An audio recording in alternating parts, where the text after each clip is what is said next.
Fue durante la boda de mi hermana cuando me di cuenta de que estaba realmente sola, a pesar de tener a mi marido al lado. Y no te hablo de una soledad poética o de esas frases que se leen en libros de autoayuda. Me refiero a estar rodeada de gente, con una copa de vino en la mano, con música sonando y las luces girando, y sentir que no existes. Que podrías desaparecer y no pasaría absolutamente nada. Aquella noche, mientras todos reían y bailaban, yo vi cómo Tomás miraba el móvil durante el discurso del padre de la novia. Ni siquiera fingió interés. Se quedó en la mesa, solo, leyendo correos del trabajo mientras yo intentaba forzar una sonrisa para las fotos. Y no fue ese gesto lo que me rompió. Fue lo natural que le salió. Como si fuera lo lógico. Como si, de algún modo, yo ya no contara. La gente siempre dice que el amor se apaga poco a poco, que no hay un momento concreto en el que muere. Pues yo sí lo tuve. Fue esa noche. Exactamente a las 22:46, cuando vi cómo Tomás rechazaba la invitación de mi hermana para salir a bailar, con una mueca que parecía decir esto no es para mí, mientras se volvía a sentar sin preguntarme si yo quería hacerlo. Y ahí me di cuenta de que llevaba años cediendo, adaptándome, reduciéndome. Que había dejado de ser clara para convertirme en la versión práctica de esposa que él necesitaba, la que cocina, organiza, paga la mitad, sonríe en los cumpleaños y no exige demasiado. Desde fuera, nadie lo habría dicho. Teníamos un piso precioso en Lavapiés, los dos trabajábamos, no discutíamos nunca. Pero ese era el problema, no pasaba nada. Ni bueno ni malo. Solo transcurría el tiempo. Y yo, que antes tenía ideas, planes, ganas de hacer cosas, ahora me encontraba rebuscando excusas para no volver a casa tan temprano. Había días en los que daba vueltas por el Carrefour Express de Atocha solo para retrasar el momento de subir las escaleras y encontrarme con ese silencio templado que había entre nosotros. Aquel verano ya había empezado torcido. Llevábamos más de 3 meses sin acostarnos, y cuando lo insinué una noche, Tomás me contestó que estaba cansado, que el calor le quitaba las ganas. No lo dije en voz alta, pero me dolió más que si me hubiese dicho que ya no me deseaba. Porque al menos eso sería una verdad clara. En cambio, lo que dijo fue como una excusa barata, lanzada con desgana, sin pensar siquiera que podía herirme. Yo no respondí. Solo me di la vuelta en la cama y me quedé en silencio, escuchando cómo se dormía en menos de 2 minutos. Esa noche entendí que ya no tenía ganas de luchar.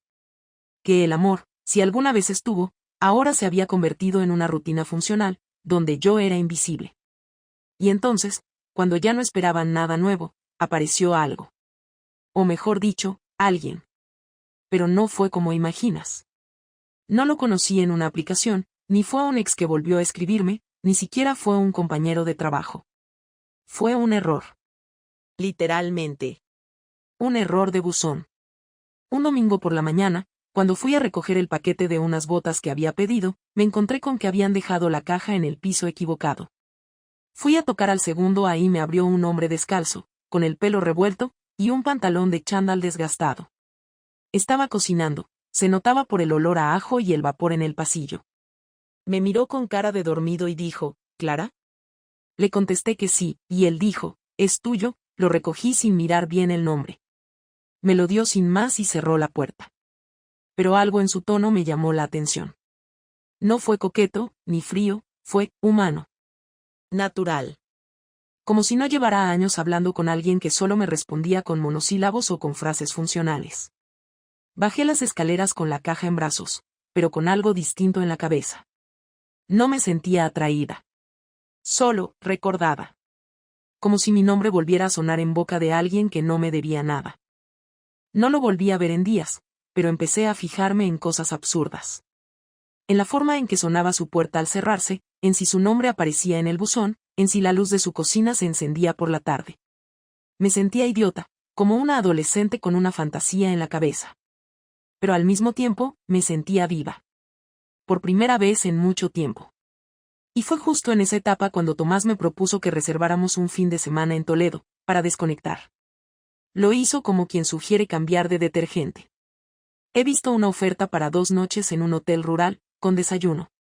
Si quieres, lo pillo. Sin mirarme. Mientras se ponía los zapatos. Sin un mínimo entusiasmo. Solo porque tocaba hacer algo en pareja, supongo. Acepté por compromiso, pero dentro de mí ya había tomado una decisión que ni siquiera sabía que estaba tomando.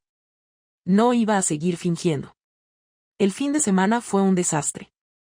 Llegamos y empezó a llover. La habitación tenía un colchón tan blando que dormimos mal las 2 noches. Y las conversaciones eran tan predecibles que me daban ganas de gritar. Me pasé el sábado imaginando cómo habría sido ir sola, hacer la visita guiada sin prisas, cenar lo que quisiera, sin escuchar quejas. Fue ahí, en la cena del sábado, cuando Tomás me preguntó si yo estaba bien. Y le dije, no lo sé. Él me miró como si acabara de hablar en otro idioma, y luego volvió a mirar su plato. No insistió. La vuelta fue en silencio. Como casi todo con él. Esa fue la última vez que intenté que funcionara. Y si te soy sincera, a partir de ahí, todo fue una pendiente. La curiosidad por el vecino, la indiferencia hacia Tomás, los pequeños gestos que antes me hacían sentir culpable y ahora me daban igual. No estoy justificando nada, pero tampoco voy a decorarlo. Esto no es una historia de amor. Es una historia de lo que pasa cuando dejas de mirar a quien tienes al lado y un día, sin querer, otra persona te devuelve el reflejo que perdiste. En la siguiente parte te cuento cómo crucé la línea. El primer paso fue insignificante. Un mensaje que no tenía más intención que la de confirmar una hora. Marcos me escribió desde su número personal, no desde el grupo del trabajo. Reunión confirmada mañana a las 10, Clara. Por cierto, buena elección de tipografía para el banner. Le da carácter. Fue ese por cierto lo que abrió una puerta. Yo le respondí con un simple gracias. Costó convencer al cliente, pero al final entró. Podría haberse quedado ahí, pero no se quedó. Hay gente que no entiende que la estética también comunica.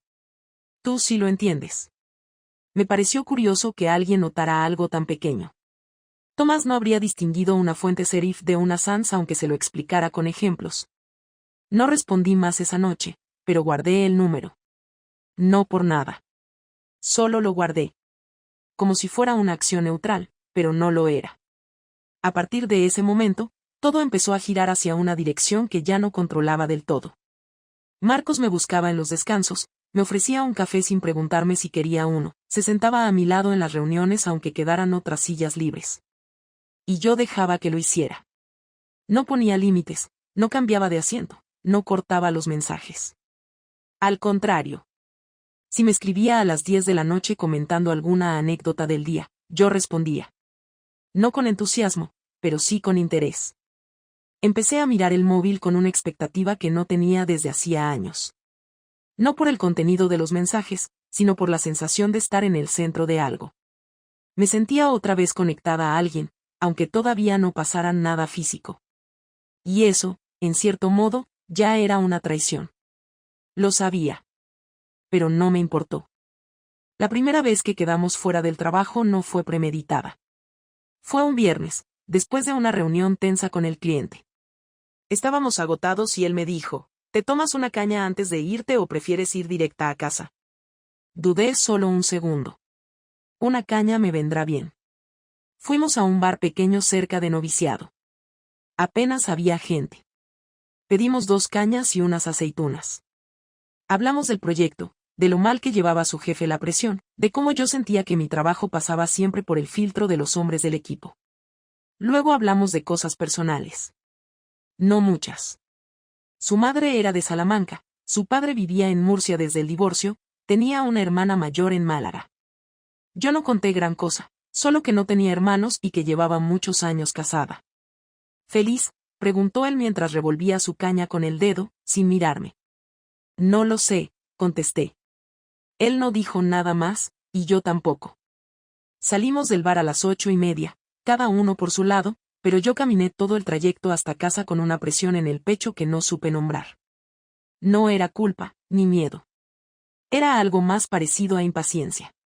Esa noche Tomás me preguntó si quería ver un capítulo de una serie que habíamos empezado hacía meses. Le dije que estaba cansada. Me duché sin hablar, cené en silencio, me metí en la cama con el portátil fingiendo que trabajaba. Mentí con una facilidad que me sorprendió. No tenía remordimientos. Solo pensaba en lo raro que era estar con alguien tantos años y tener más ganas de hablar con un desconocido que con tu propia pareja. Al día siguiente, Marcos me escribió a las 12:30. ¿No has dicho si llegaste bien ayer? Imagino que sí. No tenía obligación de responderle. Pero lo hice. Sí, todo bien. Me vino bien desconectar un rato. Ese mensaje fue respondido con uno más directo. A mí también. Me habría quedado más rato, la verdad. Y ahí dejé de engañarme. Si no cerraba esa puerta, se iba a abrir del todo. Pasaron 2 semanas sin vernos fuera del trabajo. Seguíamos hablando, pero todo se mantenía dentro de los límites. Hasta que un día, saliendo de una reunión, me dijo, voy al estudio del cliente el jueves por la mañana. Si quieres, te recojo y vamos juntos. Así aprovechamos el trayecto. Dudé un segundo. Luego dije, vale. Jueves, 8 en punto, puerta de mi edificio. Marcos estaba fuera, apoyado en su coche.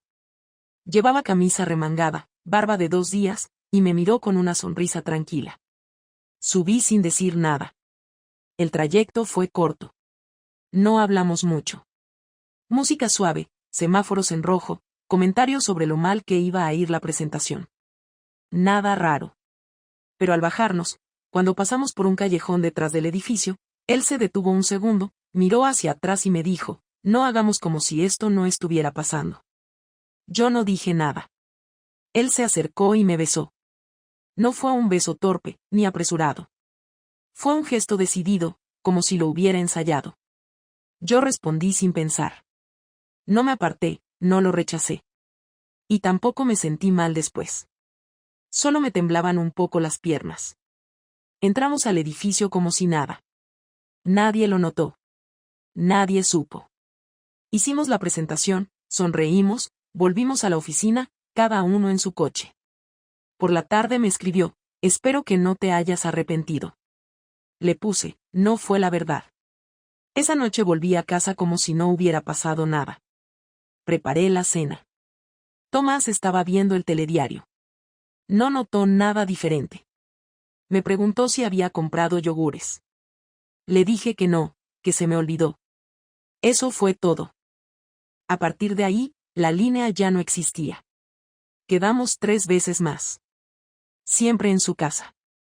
Siempre entre semana, como si todo se pudiera encajar entre horarios, presentaciones y reuniones. No eran encuentros románticos. No hablábamos de amor, ni hacíamos planes. Era físico, puntual, necesario. Como si estuviéramos usando el uno al otro para vaciar algo que llevábamos demasiado tiempo acumulando. Él no preguntaba por Tomás. Yo no preguntaba por sus otras historias. Porque sabíamos que no iba de eso. No era una historia de amor. Era un escape. Y sin embargo, algo empezó a cambiar. Yo, que siempre había tenido la conciencia tranquila, empecé a notarme más irritable en casa. Me molestaba que Tomás me preguntara cosas. Me molestaba que no me preguntara nada. Me irritaba su forma de dejar la toalla sobre la cama, de usar mi cepillo de dientes sin fijarse, de comer sin mirarme. Todo se volvió insoportable. Como si ahora que había visto que otra cosa era posible, lo de casa ya no me sirviera. Y eso fue peligroso. Porque dejé de tener cuidado. Me volví descuidada. Un día llegué con el pelo húmedo, otro día con una marca roja en el cuello que apenas cubrí con maquillaje. No fue intencional. Fue desidia. Porque ya no me importaba si Tomás lo notaba. Pero él no notó nada. O eso creía yo. Hasta que ocurrió lo de aquella cena en casa de sus padres. Fue un sábado. Estábamos en la mesa, su madre hablando sin parar de política, su padre quejándose de la inflación, y Tomás, de pronto, se giró hacia mí y dijo, ¿estás saliendo con alguien? Lo dijo sin levantar la voz. Sin escándalo. Yo me atraganté con el vino. Su madre se calló. Su padre también. Yo respondí, ¿cómo dices? Y él repitió, sin alterarse, que si estás con alguien. No hace falta que lo niegues. Solo quiero saber si tengo que seguir fingiendo que esto funciona. Me quedé helada. No por la pregunta. Sino por el tono. No había rabia. No había reproche. Solo un cansancio absoluto. Como si ya no quedara nada que discutir. como si hubiera esperado esa respuesta desde hacía tiempo. Yo no supe qué decir. No respondí. Y en ese silencio, supe que lo sabía todo. O al menos lo suficiente. No hablamos en todo el trayecto de vuelta a casa. El coche avanzaba por la M30 sin música, sin comentarios sobre el postre de su madre, sin el más mínimo intento de fingir normalidad. Yo miraba por la ventana como si eso fuera a protegerme de lo que ya sabía que iba a pasar. Él no dijo ni una sola palabra, no me miró, no preguntó nada más, como si ya no necesitara respuestas, como si lo poco que había dicho en casa de sus padres hubiera sido más que suficiente para dejarlo todo en evidencia. Y aún así, aunque me sentía atrapada, al mismo tiempo algo dentro de mí se aliviaba, como si por fin alguien hubiese estallado la burbuja y lo que venía ahora, aunque fuera un desastre, al menos sería verdadero. Cuando llegamos al portal, él apagó el motor y no se movió. Yo tampoco. Tardó unos segundos en girarse hacia mí, con una calma que no le conocía, y me soltó: podemos subir, dormir, y hacer como si nada hubiera pasado. Pero mañana ya no va a funcionar. Así que tú decides si esta noche hablamos o si seguimos con esta farsa una semana más. No le respondí. Abrí la puerta, subí las escaleras delante de él y me encerré en el baño, no porque necesitara usarlo, sino porque necesitaba 5 minutos para pensar qué iba a decirle cuando me tuviera delante. Me miré al espejo y no me reconocí. No porque me viera más vieja o más cansada, sino porque llevaba semanas viviendo una vida que no se correspondía con lo que ese reflejo mostraba. Había mentido, había ocultado, había traicionado. Pero lo más jodido era que no sentía que estuviera a punto de perder algo valioso. Sentía que ya lo había perdido hacía mucho tiempo. Salí del baño y lo encontré en la cocina, con una cerveza en la mano, apoyado en el marco de la puerta, mirándome sin rabia. Solo con esa mezcla de decepción y resignación que da cuando ya sabes la verdad pero te toca escucharla igual. Me quedé de pie frente a él. Me temblaban las piernas, pero no la voz. Sí. Estoy con alguien. No fue planeado, no lo busqué, pero pasó. Y no lo paré. Esperé su reacción. Él no se movió. Dio un sorbo a la cerveza y se quedó en silencio. Luego dijo: ¿quién? Y yo, sin rodeos, respondí: uno del trabajo. Se llama Marcos. No es nada serio. No estoy enamorada. Solo, me hizo sentir viva. Esa última frase salió sola, pero apenas la dije, supe que había sido como clavarle algo. Se le tensó la mandíbula, apretó la botella con fuerza y por un momento pensé que la iba a tirar contra la pared. Pero no lo hizo. Simplemente se sentó en la silla, la misma donde desayunaba todos los días, y se quedó mirando la mesa. ¿Desde cuándo?, preguntó sin levantar la vista. Desde hace unas semanas. Asintió despacio. Luego dijo algo que me rompió más que si me hubiera gritado: tanto tiempo juntos y ni siquiera has tenido la decencia de respetarme lo suficiente como para decírmelo antes de cruzar esa línea. Yo quería defenderme, decir que no fue tan simple, que había razones, que no era culpa de una sola persona. Pero entendí que nada de eso valía. Porque la línea estaba cruzada y no había marcha atrás. No me preguntes por qué lo hice porque ni yo tengo una explicación completa, dije. No fue venganza, no fue falta de cariño. Fue desgaste. Fue no sentirme vista. Fue darme cuenta de que todo esto se había convertido en una rutina sin alma. Él se levantó. Caminó hacia el salón con pasos pesados. Se quedó mirando la estantería como si de pronto todos los libros que habíamos comprado juntos se hubieran vuelto ajenos. ¿Y ahora qué?, preguntó sin girarse. Me costó responder, no porque no supiera lo que quería, sino porque en ese momento me di cuenta de que lo que yo quisiera ya no importaba tanto. No lo sé, dije. No estoy segura de nada. Solo sé que no puedo seguir fingiendo. Él rió, una risa seca, dura. Curioso que ahora te moleste fingir. Llevas semanas haciéndolo como si nada. Incluso cenaste con mis padres. Te reíste con mi madre. Comiste el postre que odias, ¿y ahora te pesa fingir? Me acerqué al salón. Me senté en el otro extremo del sofá, dejando espacio, no por miedo físico, sino porque esa distancia reflejaba mejor cómo estábamos. Él se pasó la mano por el pelo. ¿Te acostaste con él?, preguntó de pronto. No intenté mentir. Sí. Cerró los ojos un segundo. Luego se levantó otra vez. Empezó a caminar por el salón como si necesitara moverse para no perder el control. No sé qué me jode más. Sí que me lo estés diciendo ahora, o que ya no me sorprenda. Me miró. ¿Sabes cuántas veces me pregunté si tú todavía sentías algo por mí? ¿Cuántas veces intenté provocarte para que me dijeras algo, aunque fuera un reproche, una queja, un insulto, lo que fuera? ¿Algo que indicara que todavía estábamos vivos? Y nada. Siempre la misma cara. Siempre la misma distancia. Yo también lo intenté, dije. No una vez. Muchas. Pero tú siempre minimizabas todo. Si yo te decía que me sentía sola, tú me hablabas de hipotecas. Si te decía que necesitaba pasión, tú me proponías reservar un fin de semana en un hotel que parecía sacado de un catálogo de 2008. Nunca escuchaste lo que realmente te decía. Solo buscaba soluciones prácticas a cosas que no lo eran. Él asintió. Puede que tengas razón. Pero yo no me fui con nadie. Yo no lo llevé al terreno físico. Yo me quedé. Aunque no supiera cómo arreglarlo, me quedé. Nos quedamos en silencio varios minutos. Él se sentó otra vez. Se sirvió otro vaso de cerveza. Esta vez bebió más rápido.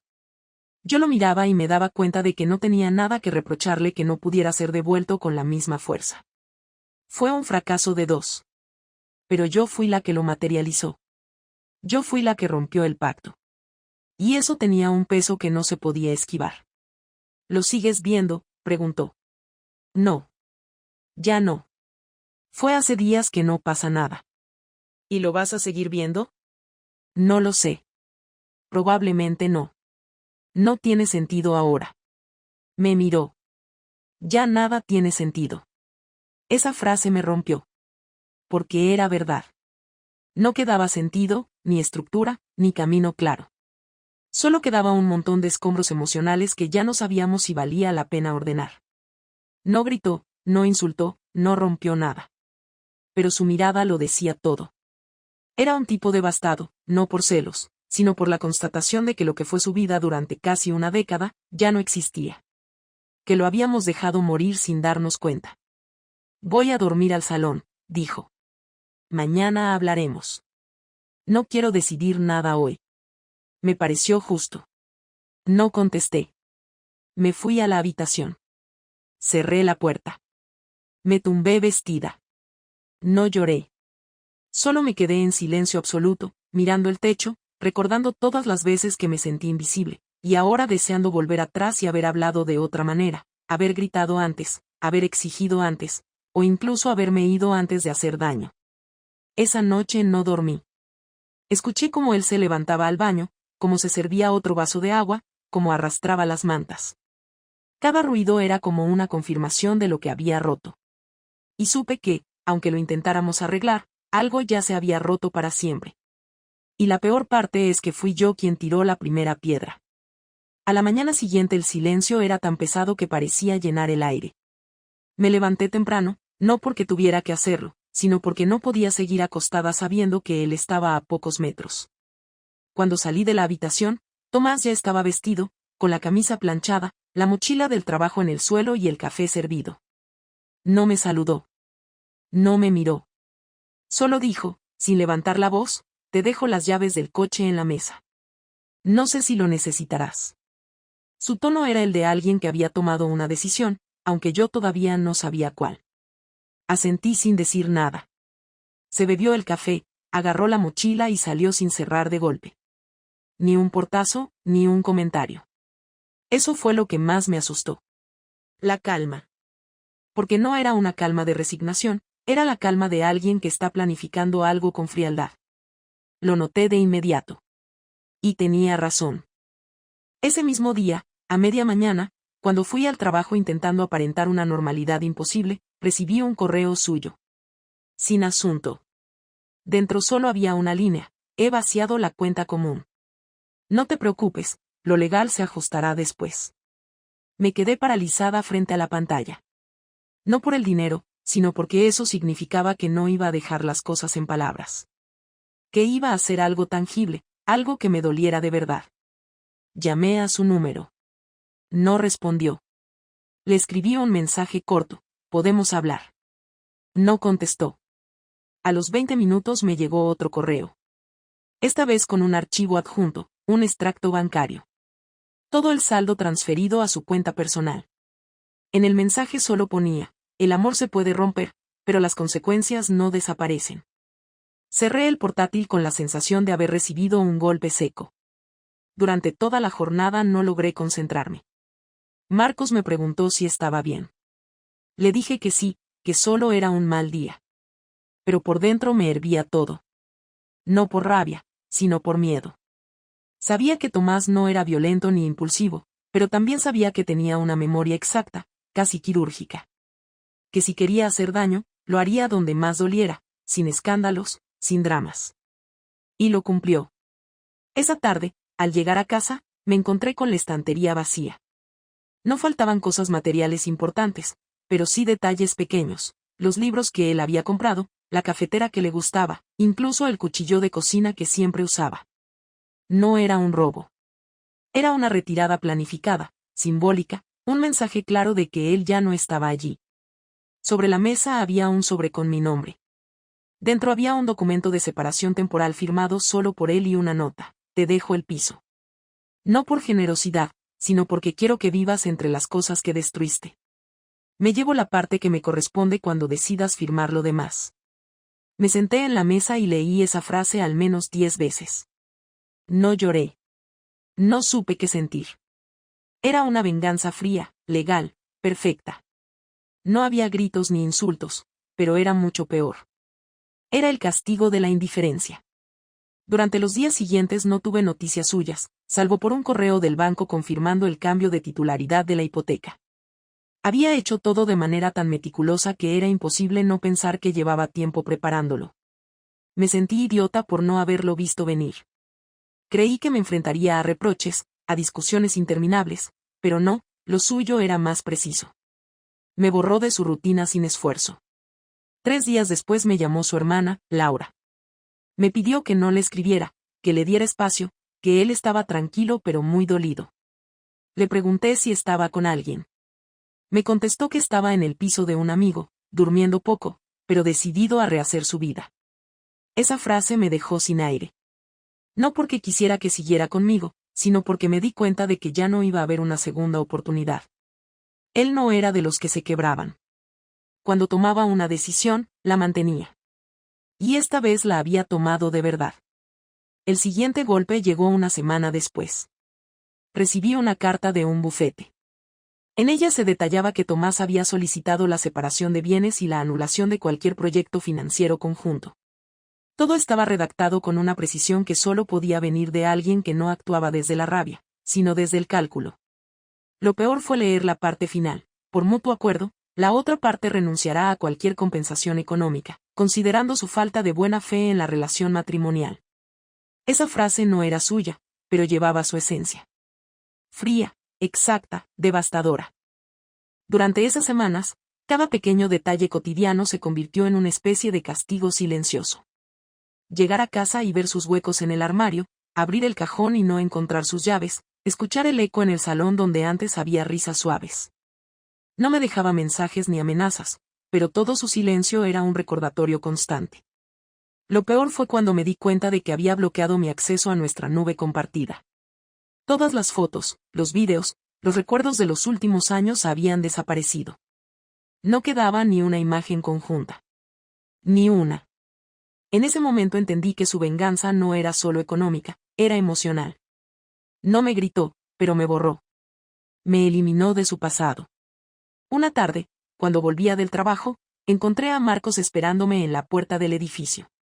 Me dijo que había oído rumores en la oficina, que alguien había visto a Tomás recoger papeles en persona y que se había comentado mi situación.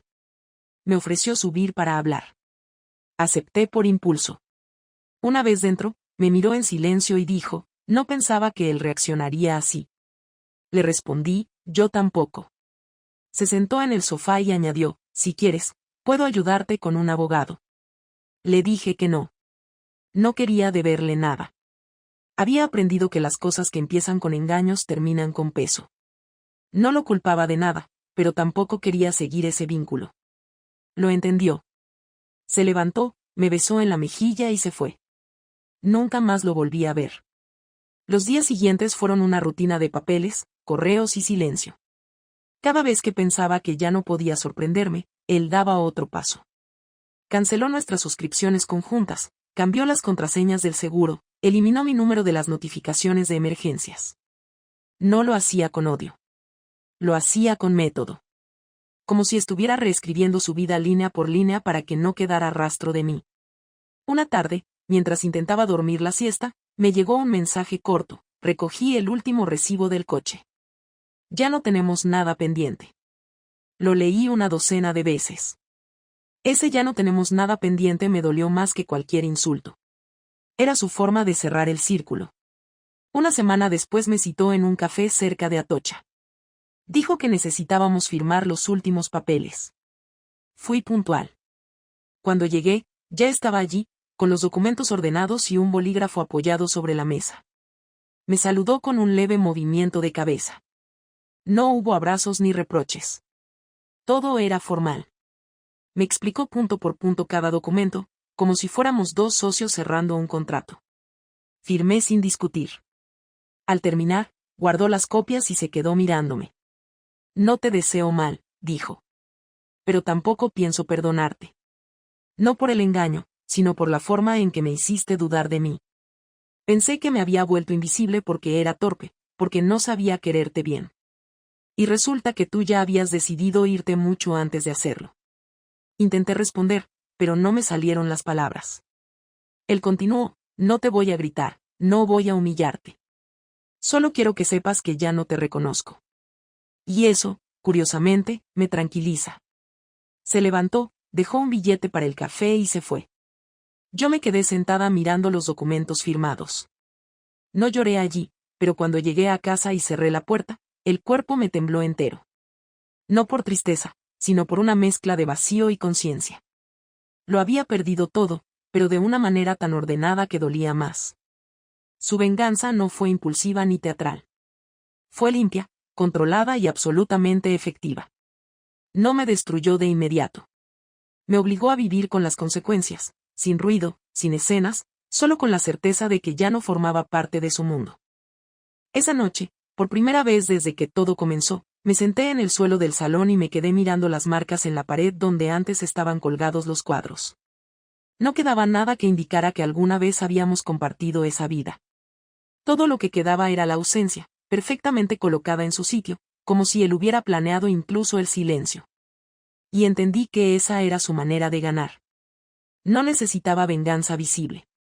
Le bastaba con desaparecer, dejarme aquí, rodeada de los restos de lo que yo misma provoqué. Durante los días siguientes hice lo que se suponía que tenía que hacer: me levantaba, trabajaba, comía algo, fingía que podía concentrarme. Decía frases como "estoy bien" o "solo ha sido una semana complicada" cuando alguien preguntaba, y al volver a casa pasaba horas enteras caminando de un lado a otro del salón sin tocar nada. El silencio se había vuelto tan pesado que ni siquiera la televisión encendida conseguía disimularlo. Me sentaba en el sofá, miraba el móvil, abría el chat de Tomás, lo cerraba. Volvía a abrirlo. Volvía a cerrarlo. Sabía que escribirle no servía de nada. Él ya había tomado su decisión. Me había apartado con una precisión milimétrica. Pero había algo que todavía no habíamos hecho: hablar de verdad. No sobre papeles ni consecuencias, sino sobre nosotros, aunque ya no fuéramos un nosotros. Pasó más de una semana desde aquella última reunión en el café hasta que me atreví a escribirle. No sabía cómo empezar, así que no busqué una excusa. Solo puse: necesito hablar contigo. No para arreglar nada, no para pedirte nada. Solo necesito entender cómo terminamos así. Su respuesta no llegó ese día. Ni el siguiente. Empecé a pensar que me había bloqueado. Hasta que, el viernes por la tarde, recibí una nota en el buzón. Ni un mensaje digital, ni un correo. Un papel doblado en 4, domingo, 12, Parque del Retiro, banco frente al Palacio de Cristal. Su letra era clara. Sin adornos. Fui puntual. Llegué 10 minutos antes y estuve esperando con la ansiedad de quien sabe que lo que viene no va a ser fácil. Cuando lo vi acercarse, sentí una punzada en el pecho, no de nostalgia, sino de incomodidad. Llevaba el mismo abrigo que usaba siempre en invierno. Se sentó a mi lado, sin tocarme, sin mirarme de frente. Estuvimos un rato en silencio. Luego dijo, no sabía si debía venir. No porque no quisiera, sino porque no sé qué te queda por decirme. Tomé aire. No quiero justificar nada. No estoy aquí para eso. Solo, necesitaba decirte que lo entiendo. Que entiendo por qué hiciste lo que hiciste. Y que, aunque no lo parezca, me arrepiento de cómo lo manejé todo. Él asintió levemente. No sé si eso me sirve, pero al menos es honesto. Volví a mirar al lago, a las parejas que paseaban, a los niños con patinetes. Me sentía ajena a todo eso. Le dije, yo también tuve que vivir con cosas en silencio durante mucho tiempo. Sentirme sola al lado tuyo, invisible, ignorada. Pero me equivoqué en cómo reaccioné. Podría haberme ido antes. Podría haberte dicho que ya no funcionaba. Pero no lo hice. Me traicioné a mí misma, y luego a ti. Él no reaccionó. Se quedó con los ojos fijos en el agua. Luego respondió, a veces me preguntaba si realmente estabas ahí. Me hablabas, pero no me mirabas. Me tocabas, pero no me sentías. Y aún así seguía. Porque pensaba que era una etapa. Porque creía que el amor también era eso. Aguantar cuando no hay emoción. Sostener cuando el otro ya no sostiene. Lo sé, respondí, con la garganta cerrada. Y me duele saber que te empujé a ese lugar. Que te hice creer que todo iba a mejorar cuando ya no lo sentía así. Hubo una pausa larga. Luego él dijo, yo también tengo culpa. No supe verte. No supe escucharte. Te creí exagerada cuando te quejabas. Pensé que eras demasiado sensible. Y ahora me doy cuenta de que estabas pidiendo ayuda. Pero lo hiciste con palabras suaves, y yo necesitaba gritos para reaccionar. Nos miramos por primera vez en toda la conversación. No con odio, ni con deseo, sino con esa mirada que solo se da entre dos personas que han vivido juntas lo suficiente como para conocerse de memoria. ¿Crees que hubo un momento en el que podríamos haberlo arreglado?, pregunté. Tomás dudó. Sí. Uno solo. Pero fue hace más de un año. Después ya no había vuelta. Solo nos quedaba el desgaste. Sentí un nudo en el estómago. ¿Y por qué no me lo dijiste? Él se encogió de hombros. Porque tenía miedo. Porque todavía quería intentarlo. Porque pensé que si aguantábamos un poco más, quizás las cosas cambiarían. Bajé la cabeza. Yo también lo pensé. Hasta que dejé de sentir algo. Y no supe cómo decírtelo sin hacerte daño. Nos quedamos en silencio. No hacía frío, pero ambos temblábamos ligeramente. No de temperatura, sino de tensión. Tomás rompió el silencio con una frase que no esperaba. No sé si alguna vez voy a poder confiar de nuevo. No por lo que hiciste, sino porque lo hiciste tú. Y si tú pudiste hacerlo, entonces cualquiera puede. Me quedé helada. No porque me doliera, sino porque era cierto. Yo, la que siempre hablaba de principios, la que criticaba las mentiras ajenas, había cruzado esa línea. Y no solo la había cruzado, la había sostenido durante semanas, con frialdad, con silencio, con hipocresía. ¿Has conocido a alguien?, pregunté, sin saber por qué. Él negó con la cabeza. No. No tengo prisa. Ahora solo quiero recuperar mi vida. No esa que tenía contigo. La mía de verdad. La que dejé en pausa por mantener esto. Asentí. Yo tampoco he vuelto a ver a Marcos. No es importante, dijo él. No me importa si fue con 1 o con 10. Lo que me importa es que fuiste tú la que decidió apartarse sin avisar. Tú la que dejó de luchar sin decirlo. Y eso ya no tiene arreglo. Me levanté, caminé unos pasos y volví a sentarme. Necesitaba moverme para no romperme. No te estoy pidiendo perdón para que vuelvas. Lo sé. No lo merezco. Solo necesitaba que supieras que no fue por odio. Que nunca quise hacerte daño. Que simplemente no supe cómo manejar mi vacío. Él respiró hondo. A veces no se trata de lo que quieres, sino de lo que haces. Y tú hiciste algo que no se deshace. Puedes entenderlo, puedes explicarlo, Puedes llorarlo. Pero ya está hecho. La conversación no tuvo un cierre claro. No hubo abrazos ni despedidas emocionadas. Solo una decisión tácita de no volver a hablarnos. Caminamos juntos hasta la salida del parque, en silencio. Al llegar al cruce, él giró hacia Lavapiés y yo hacia Atocha. Ni siquiera nos miramos al separarnos. Fue como el resto de lo que fuimos en el último año, distante, práctico, inevitable. Cuando llegué a casa, me quité los zapatos, me tumbé en el sofá y me quedé mirando el techo durante horas. Ya no sentía rabia. Ya no sentía culpa. Solo un cansancio inmenso. Como si todos estos meses hubieran sido una maratón emocional que por fin llegaba a su final. No sabía que venía ahora. Solo sabía que ya no había nadie a quien culpar. Ni a él. Ni a mí. Porque ambos habíamos fallado. Pero yo fui quien cerró la puerta. Y ahora me tocaba vivir con esa puerta cerrada. Los días después de aquella conversación en el retiro fueron distintos, no porque pasara algo nuevo, sino porque por primera vez en mucho tiempo ya no había nada pendiente, ni una excusa, ni una ilusión sostenida por costumbre. Me levantaba y no tenía que mirar si él seguía en casa, no me encontraba su taza en el fregadero, no escuchaba el sonido de su cepillo de dientes, ni el eco de sus pasos cruzando el pasillo con prisa porque iba tarde. Tampoco tenía mensajes suyos, ni correos, ni gestos que me recordaran que existía alguien más en mi vida. Solo quedaba yo. Y la casa. Y el silencio. Pero ahora el silencio no tenía esa carga de antes. Ahora era definitivo. Estaba sola. Y eso, aunque dolía, también era lo más honesto que había sentido en meses. Porque al menos ya no estaba fingiendo. Ni para él. Ni para nadie. Volví a trabajar con normalidad. No porque tuviera ganas, sino porque necesitaba algo que me ordenara el día. Marcos ya no me escribía. Supongo que entendió que aquello fue un episodio cerrado. Me alegraba que lo asumiera sin forzar nada, sin convertirlo en una novela que nunca fue. En la oficina, algunas personas miraban con cierta discreción, como si supieran que algo había pasado, pero nadie se atrevía a preguntarme directamente.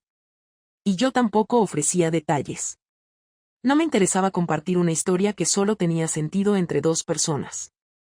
Ni me apetecía justificarme. Porque ya no tenía nada que justificar.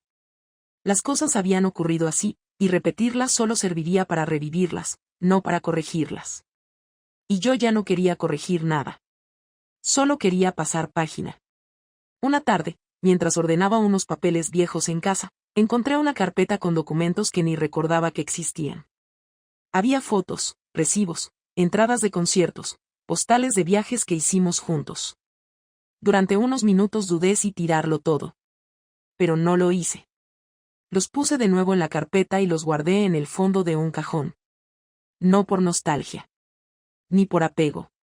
Sino porque, aunque todo terminara mal, negar que eso existió sería tan absurdo como mentir. Porque sí hubo momentos buenos. También los hubo. No bastaron, pero existieron. Y tampoco tenía sentido borrarlos como si nunca hubieran pasado. La separación se formalizó rápido. Él no puso obstáculos, yo tampoco. Firmamos los últimos documentos por separado. No volvimos a vernos. Me quedé con el piso, con el coche, con las cosas pequeñas. Él se llevó su parte sin discutir. Ni una llamada más. Ni una pregunta. Nada. En cierto modo, lo respeté por eso. Por no buscar dramatismos innecesarios. Por no intentar tener la última palabra. Por desaparecer con la misma frialdad con la que se había ido. Me enseñó, a su manera, lo que significa el cierre. Y aunque ese tipo de cierre duele más que una pelea o un portazo, también es el más claro. Porque no deja espacio para malentendidos. Porque no da pie a segundas oportunidades que solo alargan lo inevitable. Empecé a ir al psicólogo. No porque quisiera arreglar algo en concreto, sino porque necesitaba entender cómo había llegado a hacer lo que hice. Necesitaba saber en qué momento me convertí en alguien capaz de vivir una mentira sostenida, de mirar a los ojos a la persona con la que compartía cama y ocultarle tanto. En las primeras sesiones no hablaba mucho. Me costaba ponerle nombre a lo que sentía. No era solo culpa. Tampoco era tristeza. Era otra cosa. Algo más parecido al fracaso, pero no profesional ni social. Un fracaso íntimo, privado, casi vergonzoso. El tipo de fracaso que no se nota desde fuera, pero que te pesa como si llevaras un saco lleno de piedras atado al pecho. Con el tiempo, empecé a hablar más. Descubrí que había muchas cosas que nunca dije, ni a él ni a mí. Descubrí que llevaba años adaptándome, cediendo, encajando en una relación que hacía tiempo que no me contenía. Y que, en lugar de irme con honestidad, lo que hice fue buscar una válvula de escape que solo empeoró todo. No me excusé. Pero empecé a comprender. Y eso, aunque no borra lo que pasó, al menos me dio herramientas para que no volviera a pasar. Porque una cosa tenía clara, no pensaba volver a repetir esa historia. No pensaba volver a dejarme desaparecer en nombre de una estabilidad que solo existía hacia afuera. Poco a poco empecé a reconstruirme. No fue rápido. Ni lineal. Algunas noches lloraba sin saber por qué. Otras me sentía fuerte, segura, capaz de todo. Después volvía a caer. Así era el proceso. Ir hacia adelante con recaídas. A veces me costaba salir de casa, otras me sorprendía riendo en una terraza sin sentirme culpable. Aprendí a cocinar para mí, a dormir sola, a llenar mi calendario de planes que no dependieran de nadie. Aprendí a decir que no, a no disculparme por sentirme vacía. A no justificarme por buscar consuelo donde no debía. Aprendí a mirarme sin desprecio. A reconocer que sí, me equivoqué. Y mucho. Pero que de ahí también podía salir algo distinto. Hubo una noche en la que soñé con él. No con el Tomás de los últimos meses, sino con el de antes, el que me hacía reír, el que me abrazaba en la cama los domingos sin decir nada.